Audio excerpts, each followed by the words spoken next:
and welcome to our English news edition coming to you from Canal Algérie. First, to the headlines. The President of the Republic, Abdelmajid Tebboune, operates a reshuffle in the justice sector related to the administrative courts of appeal and the state commissioners.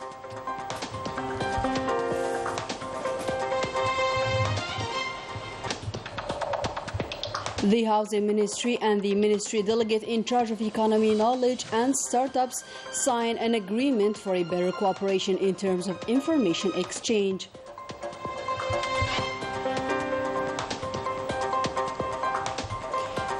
And a considerable boost for the Sahrawi Fair cause by the participants hailing from the four corners of the world to attend the Saqiya al-Hamara 10th Youth Congress.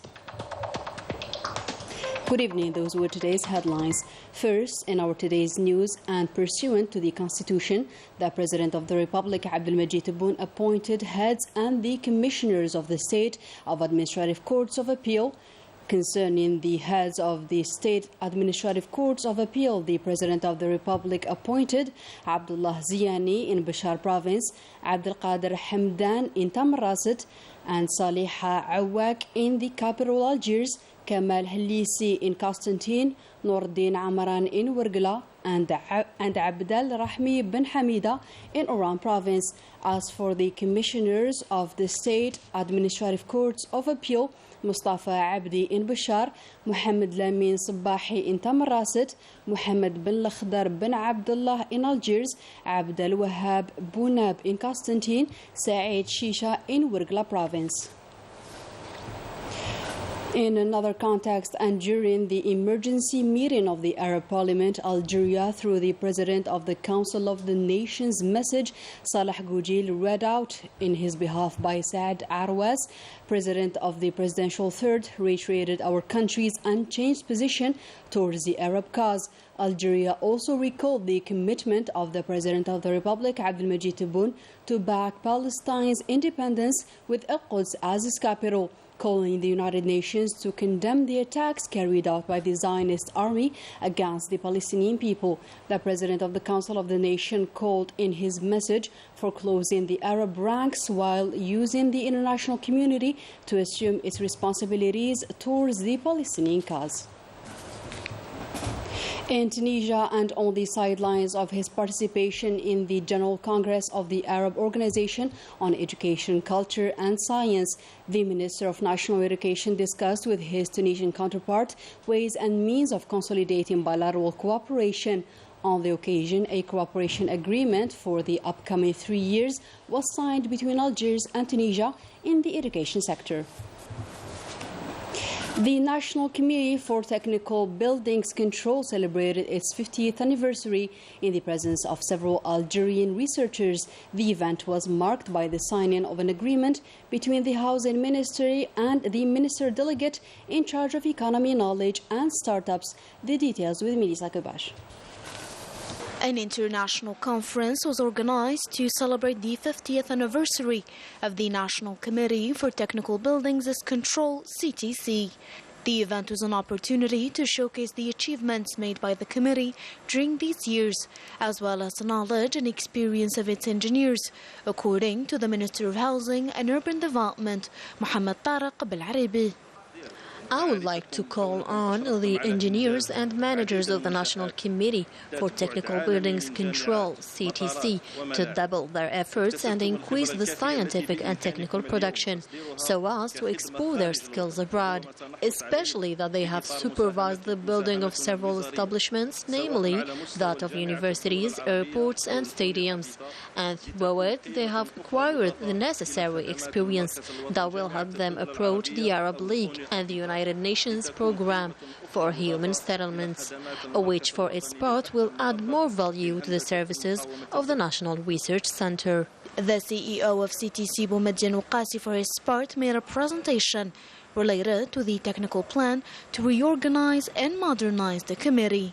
The CTC have gained a prominent place thanks to the dedication and efforts made by the Algerian youth, which proves their high level and great experience in the field of construction. Among the projects presented during the event, Dima Platform, which offers accurate information for the engineers. DMI is an interactive platform that allows engineers to get information in real time. As for the information, it will be identified by inspector engineers during the evaluation stage. It is worth noting that the conference brought together a large number of researchers and was an opportunity to sign 3 partnership agreements between CTC and 3 innovative startups in the field of constructions, with the aim of encouraging young people and involving them in the revival of the national economy. In other news, the Energy Minister Mohamed Arqab received on Saturday the OPEC President as well as the Hydrocarbons Minister of the Republic of Congo, Bruno John Richard Itwa, now on a working visit to Algeria. The meeting was also an opportunity to discuss cooperation between the 2 countries in the sectors of energy and hydrocarbons, as well as the permanent consultations between the 2 countries within the OPEC framework. On Saturday, solidarity caravans were launched from Jalfa province for the benefit of 18 remote areas. On the occasion, the newly elected president of the Red Crescent, Ibtisam Hamlawi, stressed the need to implement a strategy for the upcoming phase, which has to be the taking care of people with special needs in these isolated areas.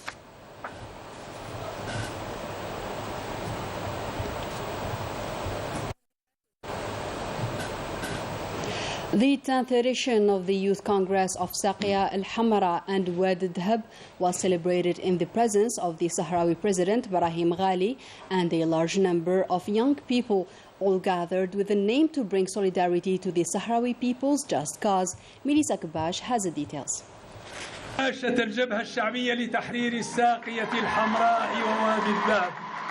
Long live the Liberation Front of Saqia al-Hamra and Wad al-Dhab.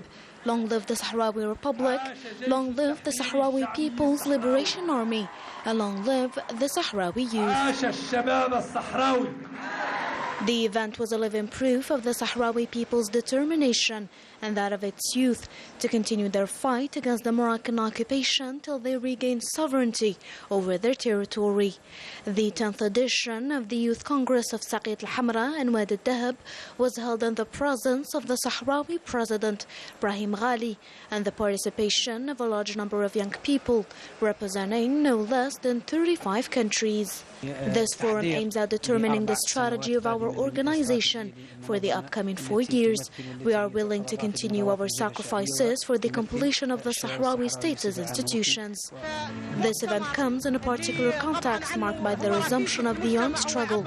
Therefore, we are here to show our commitment to continue the fight and ensure its success. We are aware that we must continue the fight till we recover our independence.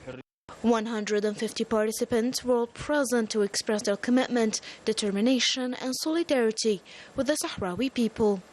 I am very happy to be part of this event. This is my first time here, and I can assure you it won't be my last. We've spent the past few days in the Sahrawi refugee camps. It was a pleasure and an honor, and surely a living proof of what national solidarity is supposed to be. The Sahrawi president highlighted the importance of this event that coincides the 49th anniversary of the Polisario Front, the legitimate representative of the Sahrawi people in his fight for independence. This conference coincides with the 49th anniversary of the beginning of the armed struggle. It is considered as a historical date that showcases the Sahrawi people's fight, sacrifices, principles, and determination to snatch their independence. This event also comes in a context marked by the escalation of violence and crimes by the Moroccan occupier through sophisticated weapons. The colonizer uses several strategies with an aim to destabilize the region and the national and international security. President Ghali also saluted the international solidarity, calling on the Sahrawi people to unify their ranks so as to face the challenges and snatch their independence. In another development, the special envoy in charge of Western Sahara and the Maghreb countries, Ammar Bilani, belied Morocco's argument on the situation prevailing in the Sahrawi refugee camps, stating that the Makhzen was once again caught in the act of diplomatic fraud, as well as the statements made by some foreign affairs ministers were knowingly falsified. Bilani stressed that the joint communique issued at the end of the meeting, exclusively devoted to bilateral relations between Morocco and the European Union, did not contain a single word on Western Sahara, but this did not prevent this delegation from relaying via the Moroccan press agency outdated elements drawn from the propaganda of the Moroccan officialdom. The Moroccan people are undergoing social injustice, a situation worsened by the normalization of relations with the Zionist entity, and the scandal of human trafficking is further tarnishing the already bleak reputation of the kingdom. Ines has the details. The Moroccan regime does not want to stop there. After the drug trafficking, another phenomenon is gaining momentum in recent years: the human trafficking, a phenomenon illustrated by the African migrants who came from sub-Saharan Africa and were held back by the Makhzen army behind the wall of shame that separates the territory from the Western Sahara. These migrants, who had paid 3,000 euros in the hope of reaching Europe, found themselves enslaved by the Makhzen army. Morocco also did not hesitate to send its children to die last year. More than 10,000 immigrants went to the Spanish enclaves of Ceuta and Melilla in order to compel the head of the Spanish government to legitimize the colonization of the Sahrawi territories in violation of international law and UN resolutions favorable to the holding of a self-determination referendum of the Sahrawi people. Faithful to its position and principles of November 54 and its values of support for oppressed peoples, Algeria repatriated dozens of Syrian refugees on a humanitarian basis on June 2, 2017. Algeria is firmly opposed to the proposals of the former colonizers, preferring to adopt a global approach based on the social and economic development of the societies of the sub-Saharan regions affected by the drought, famine and disease. Just like the summit of immigration, Marrakesh has just hosted the summit on the fight against terrorism, a summit that has derailed from its set agenda to tackle other topics, such as Daesh, used by the Makhzen against the Sahrawi Democratic Republic, recognized by hundreds of countries and founding members of the African Union organization. And this is not surprising from a regime that has supported and financed a terrorist movement to destabilize Algeria. And with this, our today's news edition comes to a close. Thank you for joining us.